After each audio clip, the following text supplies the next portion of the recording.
Alguém me perguntou, e se eu casar com a pessoa errada? E isso me fez lembrar que há um tempo atrás eu estava lendo um site satírico, né? Meio satírico, porque ele é meio satírico na abordagem de temas contemporâneos.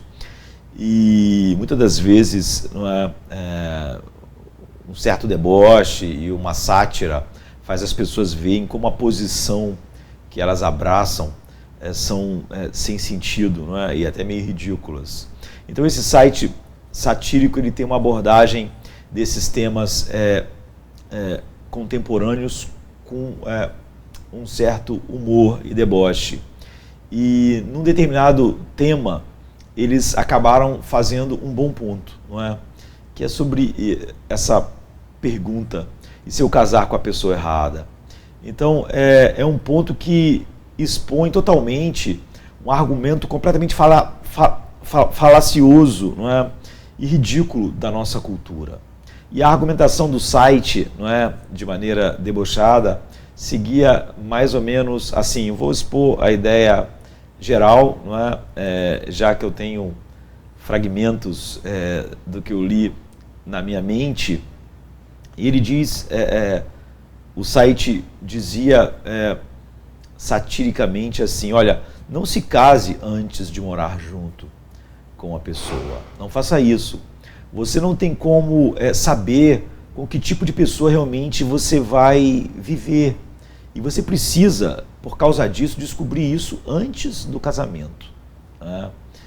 E eles diziam: olha, definitivamente não amarre o nó, não aperte o nó, até que você tenha viajado junto, por exemplo. Você tem que... É uma coisa que você precisa fazer, viajar junto. É importante viajar junto sozinho, antes de se casar com alguém. Porque você tem que descobrir se o seu futuro cônjuge é um bom companheiro de viagem. E se depois de casar, você se casar e depois você descobrir que eles choram durante uma turbulência no avião, ou que eles reclamam o tempo todo do serviço do hotel por qualquer coisa, se eles são frescos por qualquer ninharia, se você não tem dinheiro para viajar assim, eles diziam lá no site, então faça algo mais humilde, o que será um bom teste em si, não é? Eles diziam: viaje pedindo carona e veja se seu parceiro reage a essas condições. Quem sabe acontece um assalto, e participar de um assalto antes de casar com um pretendente é muito importante, porque essa é uma oportunidade de ver como seu futuro cônjuge reage quando tem uma arma na cabeça.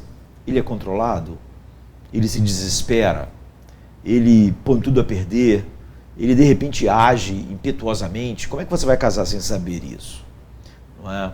Você precisa, o site dizia, também ter certeza de que seu casamento pode resistir a grandes mudanças na vida. Por isso, não se case até que um de vocês tenha sido demitido do emprego. Como será que eles reagem? Isso é essencial saber antes de casar, porque se depois de casar ele ficar desempregado, o homem ou a mulher, não é? Aí o site diz, não é? Por isso morar junto antes de casar é importante. Certamente haverão demissões no futuro, e você precisa saber antes de casar como o futuro cônjuge reagirá a demissões. E eles continuam dizendo mais ou menos outra coisa: não se case antes de terem filhos juntos. Não se casem. Porque ver como a outra pessoa é como pai ou mãe é fundamental para determinar se ela é a pessoa certa para casar com você. Se acontecer de que ele seja um pai ou uma mãe completamente negligente, pelo menos você sabe antes de fazer algo extremo, como comprar um vestido branco, caro, gastar muito dinheiro numa festa, num salão. É melhor, antes disso, ter eles chamaram um beber teste, para não se enganar depois e se arrepender. E Eles dizem, olha, você será humilhado se seus antes queridos viajarem dezenas de quilômetros para ver suas núpcias e depois você se divorciar apenas 3 décadas depois. Portanto, não se casem até que um de vocês tenha alterado completamente sua aparência física e ficado bem mais velho. Antes disso, vocês não devem casar, porque você quer ter certeza de que esse casamento é sobre o amor, não apenas atração física e seu fundo fiduciário. Agora, como é que você vai saber se aquela pessoa vai te amar antes de você ficar velho? Então é melhor você ficar com ela até ficar velho para saber se ela realmente ama você mesmo estando velho. Será que o outro vai ficar com você quando você estiver velho? Com uma aparência desgastada pelo tempo, careca, flácido? Como saber? É melhor, o site dizia, não é, morar junto até que isso aconteça. Você fique careca, flácido, ou engorde, não é? O homem ou a mulher, para só então ter certeza de que o casamento vale a pena e que vai resistir a essas coisas. É melhor saber antes, eles diziam. Talvez seja bom, ele diz, ser um pouco radical, raspe a cabeça, engorde, fique barrigudo, não cuide do cabelo. Eu realmente não me importo com nada, apenas faça, o site dizia. É melhor ter certeza antes de um passo tão sério como o matrimônio. E eles continuam, e se os casamentos, o casamento não for algo para você? E se você não nasceu para isso? Como saber? Você precisa descobrir isso antes de se casar com o seu parceiro. Por isso, não se case até que você tenha se casado com alguém, outra pessoa antes, para você saber se você foi feito para o casamento ou não. Aí você casa depois com a pessoa que realmente você ama, porque aí você já sabe que você foi feito para o casamento. Então, o site dizia, por favor, considere outras pessoas para o papel de noiva, ou noivo teste, ou noiva e noivo inicial de teste, para você saber. E, infelizmente, durante esse tempo, o site dizia, você terá que ser apenas amante da pessoa que você quer realmente casar. E se você descobrir com o teste que é alguém para o casamento, então finalmente você termina o teste e passa para o casamento final, que é o seu propósito. Não é? Não se junte, e isso é essencial. A união sagrada até completar 25 anos morando juntos, o site diz. Que você pelo menos tem que morar junto com alguém 25 anos antes. Por quê? Porque o site está dizendo, é imperativo que você tenha visto o seu parceiro atingir a marca de 1/4 de século e sair do outro lado, porque isso é uma fase muito importante da vida que as pessoas às vezes mudam. Então como é que você vai saber se essa pessoa vai mudar ou não? Então o ideal é você esperar esses 25 anos. Idealmente, isso vai acontecer com você exatamente no mesmo dia, se você tiver a sorte de ser gêmeo, não é? E o site diz, eu espero que você tenha sorte, não é? De ter nascido no mesmo dia. Você não tem ideia de quantos bons relacionamentos fracassaram apenas porque um deles atingiu o lado errado depois de 25 anos e o outro não conseguiu lidar com isso. E o site continua dizendo, olha, e não se case antes que ambos tenham passado por períodos extremos de traumas e, quem sabe, alguma depressão profunda. Se a sua outra metade não for uma pessoa naturalmente deprimida, tente induzi-la, o site diz, privando-a, sei lá, de sono, de paz. Não é? Você precisa saber como eles são quando são quase suicidas, antes que você gaste dinheiro com uma cerimônia de casamento. Arrume uma casa e se aperte, não é? E aperte o nó no pescoço.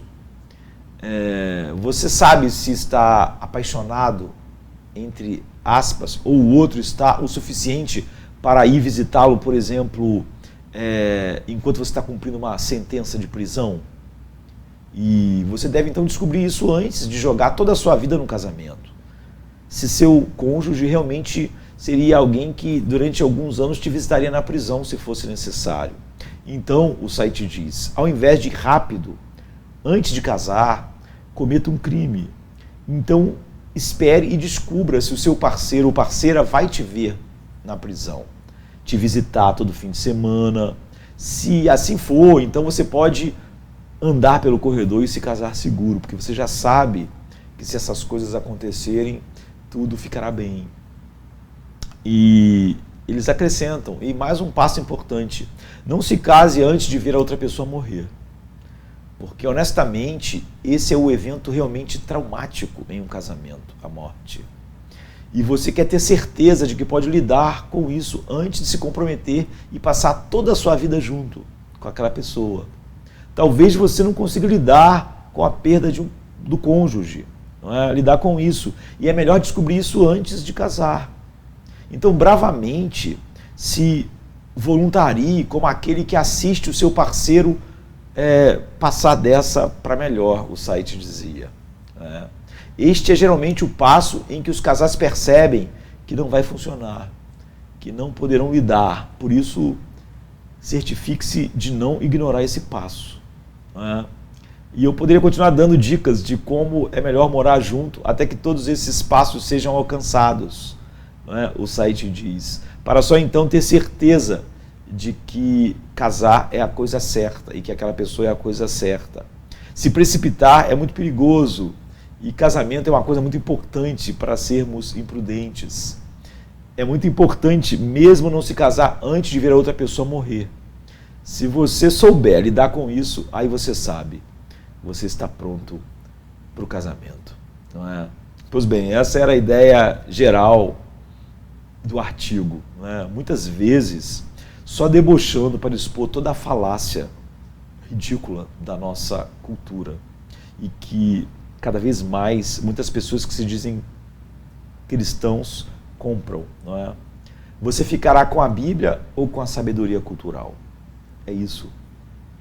Eu estava vendo algumas fotos na internet de casamentos do seriado Game of Thrones num site, numa reportagem. E eu li, tempos atrás, alguns dos livros que deu origem à série, apesar de não ter visto o seriado. E isso me fez lembrar, vendo as fotos, que todos os casamentos nos livros são assustadoramente errados. Isso colocou minha mente a pensar nos casamentos da nossa geração. Então, apesar de não terem, talvez, eu espero, toda a loucura de Game of Thrones, a questão é, eles são muito melhores? Na vida do casamento, as semelhanças são, em grande parte, tomadas como garantidas antes do casamento. Parece que onde você mora e reside são os lugares de divergência, nada mais. Ou seja, que a única coisa diferente entre você e quem você vai casar é o endereço. E que o resto vocês combinam perfeitamente. Então não importa como ostensivamente possam ser pequenos, mesmo minúsculos, os pontos de atrito virão a ocupar um espaço emocional desproporcionalmente vasto quando você vive junto, full time, não é? Sob o mesmo teto com outra pessoa. Aquilo que parecia, quando você morava em casas diferentes, coisas muito pequenininhas, mas quando estão ali full time, 24 horas por dia, aquilo toma um tamanho desproporcional. Isso ocupa um lugar desproporcional tão grande que muitas vezes parece que vocês dois, né, o casal, estão vindo de culturas opostas, não é? 180 graus, ou seja, você pode ter 95% de vida e perspectiva em comum com o seu cônjuge. Os 5% restantes é onde o teu relacionamento vai acontecer. O amor só pode realmente ser visto em sua imagem real depois que a afinidade termina.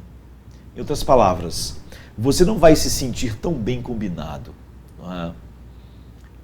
Pelo menos não quanto achamos que isso importa. Um dia, por mais que tentemos evitar, acabamos descobrindo que nós não casamos com a pessoa certa. Em parte, isso é porque temos uma confusão desconcertante de problemas que surgem quando tentamos nos aproximar de outro ser humano pecador. Parecemos normais apenas para aquelas pessoas que não nos conhecem muito bem.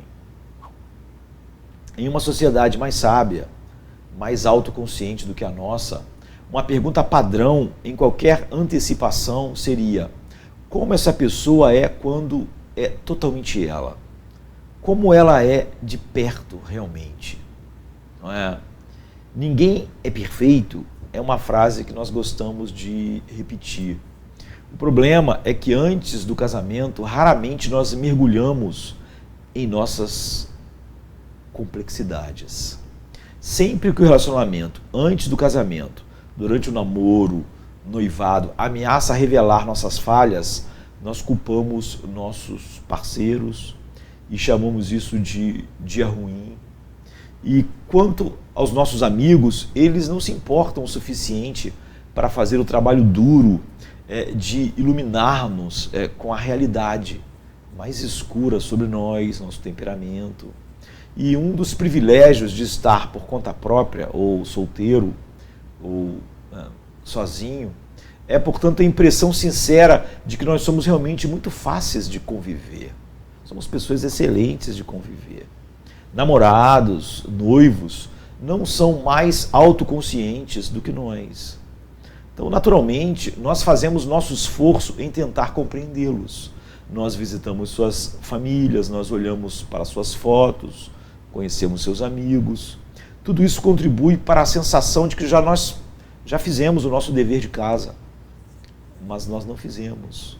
O casamento acaba como um jogo esperançoso, generoso e infinitamente amável, tomado por duas pessoas que ainda não sabem quem são ou o que o outro pode ser.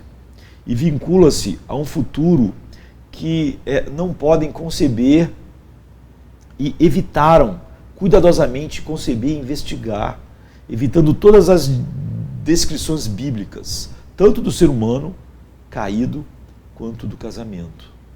Então, durante a maior parte da história registrada, as pessoas se casaram por razões lógicas, porque a sua parcela de terra era adjacente à do outro e eles queriam expandir suas terras. Então, suas famílias tinham um negócio próspero e seu pai era um magistrado na cidade, havia um castelo para ser mantido, ou ambos os pais, o conjunto de pais, subscreviam a mesma interpretação religiosa, e de tais casamentos razoáveis fluía solidão, infelicidade, infidelidade, abuso, dureza de coração e gemidos de tristeza ouvidos atrás das portas. O casamento da razão não era um conto de fadas. Era muitas vezes estreito de espírito, explorador, e é por isso que resolvemos substituir pelo casamento do sentimento. Agora tudo seria diferente. A questão é, será que tudo seria diferente?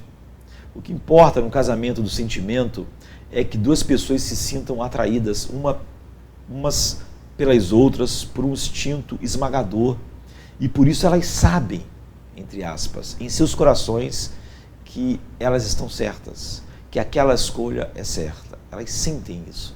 Na verdade, quanto mais imprudente um casamento parece, talvez tudo tenha apenas começado há pouco tempo, não é?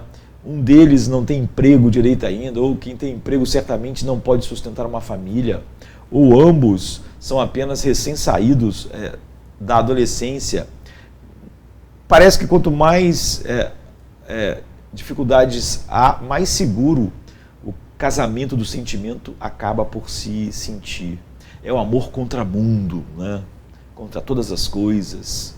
Então a imprudência é tomada como um contrapeso a todos os erros da razão, né? Aquele catalisador da miséria dos antigos casamentos dos séculos atrás. E essa demanda de pensar em tudo, isso trazia problemas. Então, o prestígio do instinto é a reação traumatizada contra muitos séculos de razão irracional. Mas apesar de acreditar que estamos buscando a felicidade e a glória de Deus como central no casamento, não é assim tão simples. O que realmente a maioria busca é a familiaridade, o que pode complicar os planos que poderíamos ter para o que chamamos felicidade e glorificar a Deus no casamento. Não só as nossas afeições são fundamentalmente inconstantes, mas muitas vezes são moldadas pelas feridas e vicissitudes da vida, que tendem a nos afastar da saúde, da felicidade e não em nos levar em direção a ela. Ou seja, a dicotomia sempre popular entre o que queremos versus o que precisamos. Então nós cometemos erros também porque somos tão solitários. Não é? Ninguém pode estar em um estado de espírito ideal para escolher um parceiro quando sente que ficar sozinho é totalmente insuportável. E a maioria das vezes é assim. Não é? A pessoa se sente tão solitária, acha isso tão insuportável. É óbvio que uma pessoa que vai casar por essas razões, ou porque se sente assim, não vai olhar as coisas como devem olhar. Não é? Então nós temos de estar em paz, com a perspectiva de muitos anos de solidão, a fim de ser adequadamente exigente. Não é? E caso contrário, nós corremos o risco de amar simplesmente o parceiro que nos poupou do destino horrível de ficar sozinho. Ou seja, a solidão é uma força tão poderosa e é um sentimento, né, que muitas vezes nubla o nosso julgamento, faz nós abrirmos mão do que a palavra de Deus diz e nubla o nosso julgamento, estabelecendo-nos uma codependência e fracasso, tanto quanto se dirigindo da maneira correta, ou seja, bíblica, para o companheirismo frutífero. Finalmente, nos casamos para fazer um bom sentimento permanente. Nós imaginamos que o casamento nos ajudará a encher a alegria que sentimos quando pela primeira vez pensamos em propor o casamento ou o aceitamos. Talvez estivéssemos num lugar com o sol da tarde, lançando o seu brilho através do mar ou de uma paisagem bonita. Estávamos conversando com o outro sobre aspectos de nossas almas que ninguém parecia ter visto antes. Então nós casamos para tornar aquela sensação, ou essas sensações, permanentes. Mas não conseguimos ver que não havia uma conexão sólida entre esses sentimentos e a realidade do casamento. Ou seja, os casamentos de sentimentos operam, na maioria das vezes, como arranjos de autorrealização mútua, emocional. Então, não é tanto que você é único para eles, mas que eles são o único para você. E tais relacionamentos prosperam conscientemente ou não na ilusão e projeção em relação a outra pessoa. Como gostamos de dizer, a expectativa falsa é um ressentimento planejado, né? E não há expectativas maiores do que as expectativas astronômicas que nós colocamos sobre o potencial companheiro ou futuro cônjuge. Dentro de tal estrutura, não importa a pessoa com quem você se casar, ela será e é a pessoa errada simplesmente pela razão dela ser uma pessoa. E isso fatalmente matará aquilo que você resolveu chamar de amor.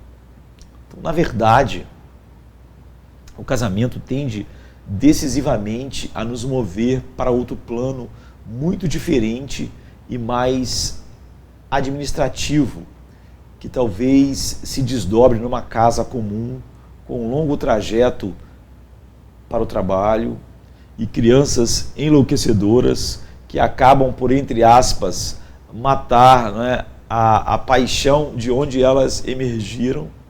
E o único ingrediente em comum daquele dia perfeito, ensolarado, diante do mar, quando você pediu em casamento, aquelas sensações, a única coisa em comum com aquele dia é o parceiro, é a pessoa. A boa notícia é que não importa se nós descobrirmos que nos casamos com a pessoa errada, entre aspas.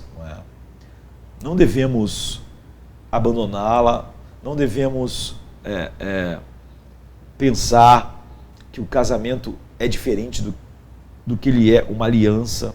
Devemos abandonar apenas a ideia romântica, fundadora, sobre a qual a compreensão ocidental do casamento se baseou nos últimos um século e meio. Que existe um ser perfeito que pode satisfazer todas as nossas necessidades e satisfazer todos os nossos anseios. É isso que precisa ser mudado. Precisamos trocar a visão romântica dos filmes por uma consciência trágica da queda humana e do pecado original, de que toda a vontade humana caída frustra, irrita e enlouquece, entre aspas, e nos decepciona, de certo modo. E nós, mesmo que sem qualquer malícia, ou seja, sem ser de propósito, faremos o mesmo com o outro. O outro fará conosco e nós com o outro. Não pode haver um fim para nosso senso de vazio e incompletude no casamento. Nós devemos encontrar isso em Deus antes de nos casarmos. Infelizmente, isso não tem sido uma realidade nos que se dizem cristãos nos nossos dias. Mas nada disso é incomum ou motivos para o divórcio, o que também, infelizmente, tem sido uma realidade comum nos que se dizem cristãos nos nossos dias.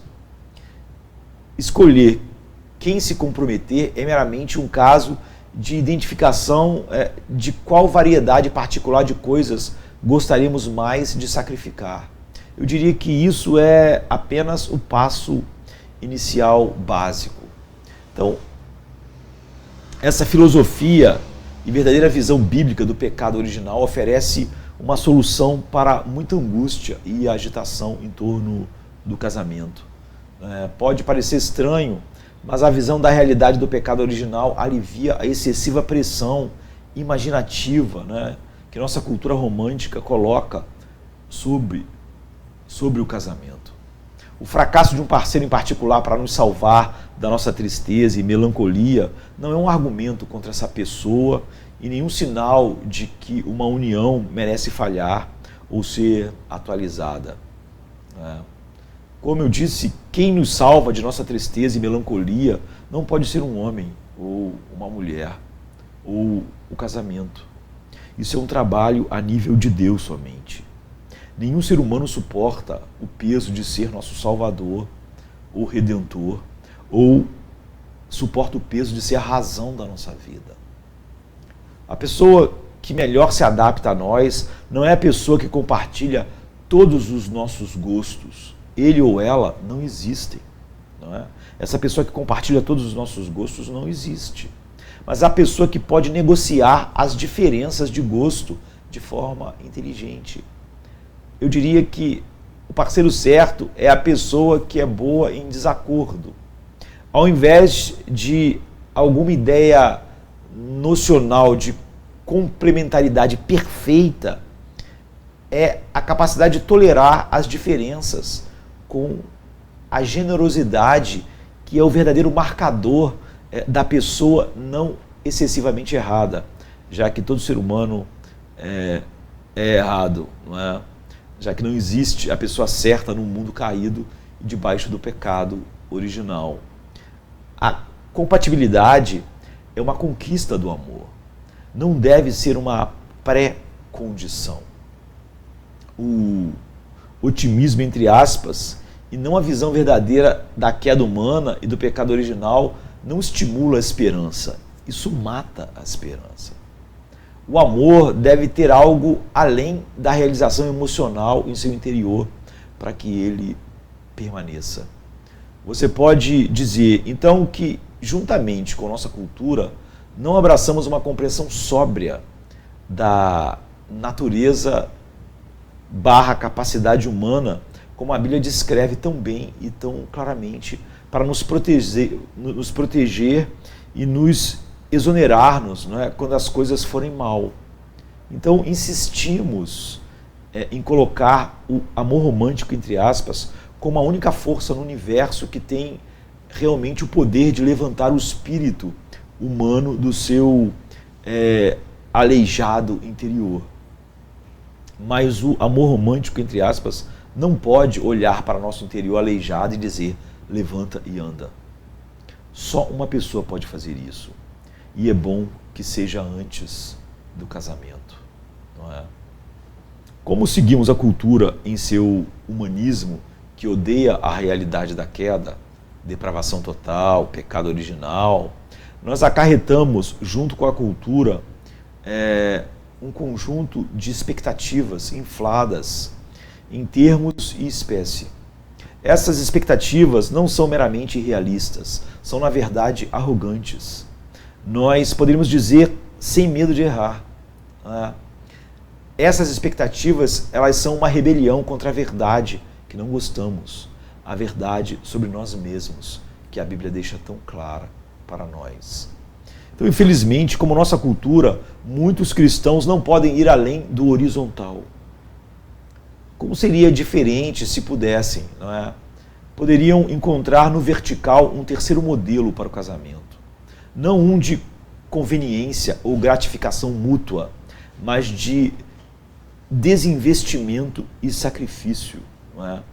O noivo que se dá plenamente por sua noiva rebelde, o sinal da sua fidelidade não sendo um anel, mas uma cruz. Este noivo não está sob nenhuma ilusão sobre o que está começando.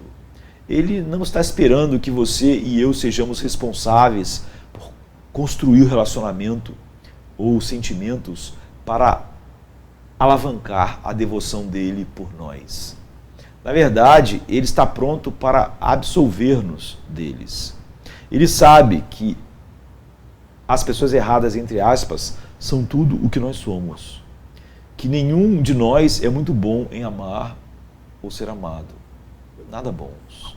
No entanto, ele se recusa a poupar a mágoa, a tristeza, o sofrimento e a cruz para nos redimir. Graças a Deus. Ele é o fim oposto do espectro cultural encarnado. E só sua morte poderia nos fazer como ele. Nós nos privamos da verdadeira alegria quando idolatramos a imagem do casamento acima da imagem que ele representa. O casamento só aponta para essa realidade, não é? Para a qual nossas almas foram feitas. Mas nós acabamos fazendo do casamento uma imagem e idolatramos a imagem e não para onde ele aponta, não é? Para Cristo e a igreja. Então, olhe para a foto de uma pessoa que você ama. Você poderia dar mais importância a essa foto do que a pessoa real? Não seria estranho se você amasse mais a imagem, a foto de alguém do que a pessoa mesma? Não é? Então, o nosso casamento é uma foto. Não é? É impensável elevar isso além de ser a sombra e foto do amor de Cristo pela sua noiva. E como as pessoas fazem isso e acham que o casamento é o seu salvador, vai ser a razão da vida, então ela está em sérios apuros e ela está sobre a culpa imensa da idolatria. O casamento tem um incrível propósito, mas não centrado em nós mesmos. Mostrar o evangelho e o casamento final ao mundo. Não é? O casamento, então, o nosso casamento deve ser uma pregação ao mundo desse casamento final do evangelho. Mas, na realidade, quanto tempo gastamos gostando mais da foto do que da realidade? Quantos casais que se dizem cristãos amam mais o casamento do que Cristo e a igreja? Não é? E estragamos a realidade do propósito do casamento e abraçamos loucamente a sua imagem, a sua foto, e nós perdemos o real e depois começamos a exigir da imagem aquilo que só o real podia dar a nós. Não é? suportar o peso de ser nosso Redentor, nosso Salvador e a razão da nossa vida. Então a Bíblia expressa claramente que o casamento é uma instituição decretada por Deus e uma instituição destinada a glorificar a Deus, exibindo algo sobre Deus. O grande mistério do casamento é que a relação de aliança do marido e mulher é um retrato da relação de aliança de Cristo e sua igreja. O casamento é de Deus, instituído por Deus, somente de Deus e para Deus. Assim, negligenciamos a Deus para nosso perigo e desespero quando fazemos da imagem a coisa final. É somente quando a fundação bíblica está no lugar que nós somos capazes de entender corretamente como o marido e esposa devem se relacionar, como eles devem assumir seus papéis separados e como eles devem procurar trazer glória a Deus individualmente e como casal. Mas para a grande maioria, o caminho para o altar é um território totalmente inexplorado. É cada pessoa em seu próprio chão particular, com seus próprios sonhos particulares, sem uma bússola, muitas vezes sem um objetivo. Aqueles que chegam lá parecem ter tropeçado no casamento por acidente. Há um ditado popular que diz que todo mundo quer ir para o céu, mas ninguém quer morrer. Um fenômeno similar acontece em relação ao casamento. Mas nem numa coisa nem na outra isso é possível. Não é? O grande noivo foi para a cruz e aponta o caminho para nós. Paulo pinta para nós um quadro totalmente diferente, uma bússola realmente confiável para nós em Efésios e para os Efésios. Né? Ele diz que em vez de uma união egoísta, o casamento em seu núcleo central é projetado para ser uma união abnegada, em Efésios 5, a partir do 25. Morte para si mesmo, de ambos. E não gratificação pessoal é o centro da verdadeira atração gravitacional no casamento. Mas nós não temos ouvido muito bem.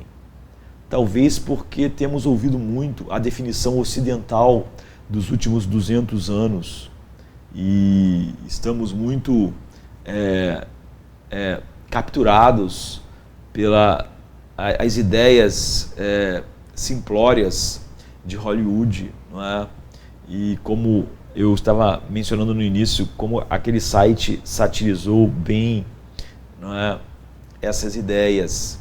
E ansiamos simplesmente por algo que cumpra nossos anseios no casamento, promova nossas paixões e cubra nossas próprias inadequações. Por isso, caímos na mentira de que o casamento só vale a pena quando encontramos a pessoa ideal e perfeita para nós. Alguém que satisfaça nossas necessidades específicas e alguém que complete nossas fantasias e ilusões. Alguém que seja a peça do quebra-cabeça perdida, o elo que falta, a outra metade do coração para nos fazer íntegros e inteiros quando aquela peça encaixar. E finalmente cheguemos a conhecer a satisfação que ainda não experimentamos na vida, mas que quando aquela peça encaixar, nós iríamos experimentar. O casamento tem uma única porta verdadeira. E essa porta gira na dobradiça do sacrifício semelhante ao de Cristo. Tempos atrás, alguém, um cristão, me disse que seu casamento tinha se tornado uma prisão. Como a cultura tem formatado a visão daqueles que se dizem cristãos em nossos dias. Quando eu vi a pessoa que é um cristão dizendo que o casamento se tornou uma prisão, é isso que vem à nossa mente. Como as pessoas que se dizem cristãs são, na verdade, totalmente apenas algo moldado pela cultura que não tem nenhuma relação com Deus. A Bíblia diz assim: alegra-te com a mulher da tua mocidade. Provérbios 5, 18. Como isso é diferente do que nossa cultura ensina a cada dia. A Bíblia não diz alegre-se na sua jovem esposa. Não diz isso. Apesar disso ser verdade também. Mas o que é enfatizado no texto é: alegra-te com a mulher da tua mocidade. Sim, aquela garota com quem você se casou quando ambos eram jovens. Já passou algum tempo desde então. Talvez tenha passado muito tempo. Mas nada importante de fato mudou. Ela ainda é aquela garota que se deu a você diante de Deus no dia do seu casamento. Né? O texto está dizendo: alegres com a mulher da tua mocidade. Ele colocou-se, ela colocou-se nos seus braços. Né? Da maneira mais profunda, ela fez isso vulnerável e confiante. Então, lembre-se disso todos os dias e maravilhe-se com isso. Deus planejou isso. Deus planejou assim o casamento. Então, lembre-se daqueles dias como costumava rir e se divertir. É tua responsabilidade ter isso de novo e de novo, agora e sempre. Alegra-te com a mulher da tua mocidade. Provérbios 5:18. Sim, muitas coisas na vida mudam. E certamente muitas coisas mudaram.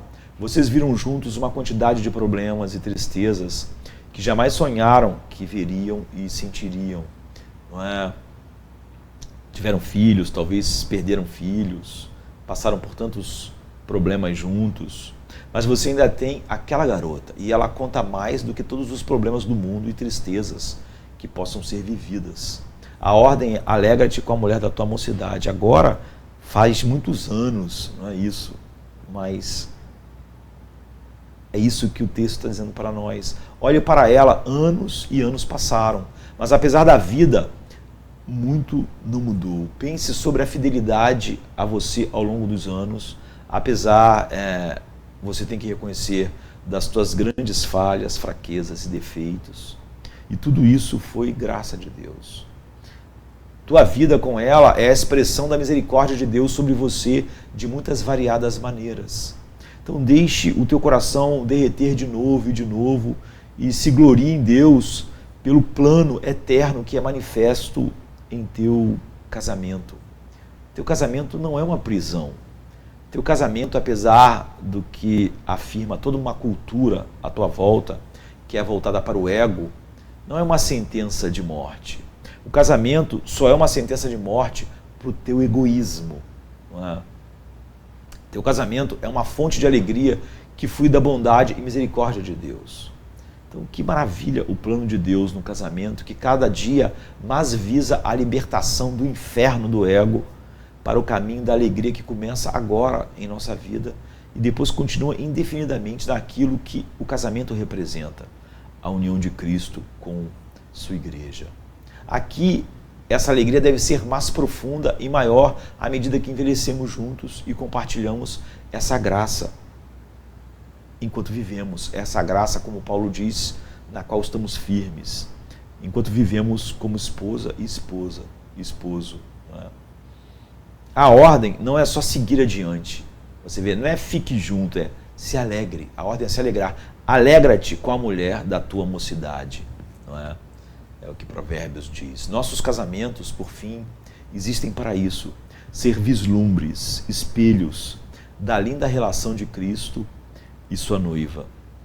Como está em Efésios 5, 31 e 32. Refletindo no dia a dia do casamento a mesma forma como Cristo agiu conosco. Quando nos sacrificamos pelo nosso cônjuge, aromas do Evangelho são produzidos no mundo.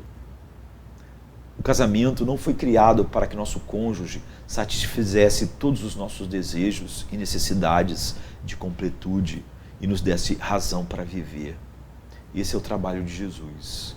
Não é? E quando Cristo fez isso em nós, nos completou e atendeu às necessidades inexoráveis de uma alma criada para Ele. E podemos então nos entregar livremente à obediência e à edificação do outro, em ser mais parecido com Cristo e glorificá-lo juntos. E o outro conosco, e assim, como casal, nós glorificamos a Deus.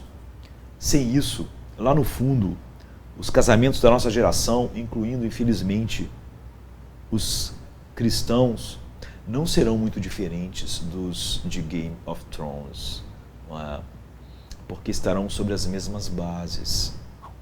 A Bíblia diz, porque o teu Criador é o teu marido, o Senhor dos Exércitos é o seu nome, e o Santo de Israel é o teu Redentor, que é chamado o Deus de toda a terra. Porque o Senhor te chamou como a mulher desamparada e triste de espírito, como a mulher da mocidade que fora desprezada, diz o teu Deus. Eu sou o teu marido. Isaías 54, 5 e 6. Nós já somos completos nele. Não é isso o que nós estamos buscando no casamento. Nós estamos buscando fazer aquilo que Deus determinou que o casamento fosse.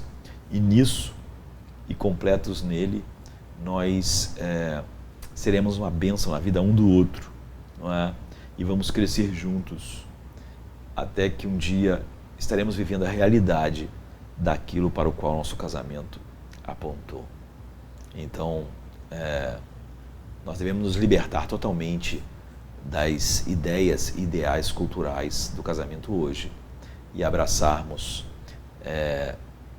aquilo que o Criador do casamento ensinou e determinou para nós, já tendo encontrado, não é, a completude, a razão da vida e tudo que nós devíamos ser em Cristo, e não buscar isso num ser humano. Amém, querido? Amém.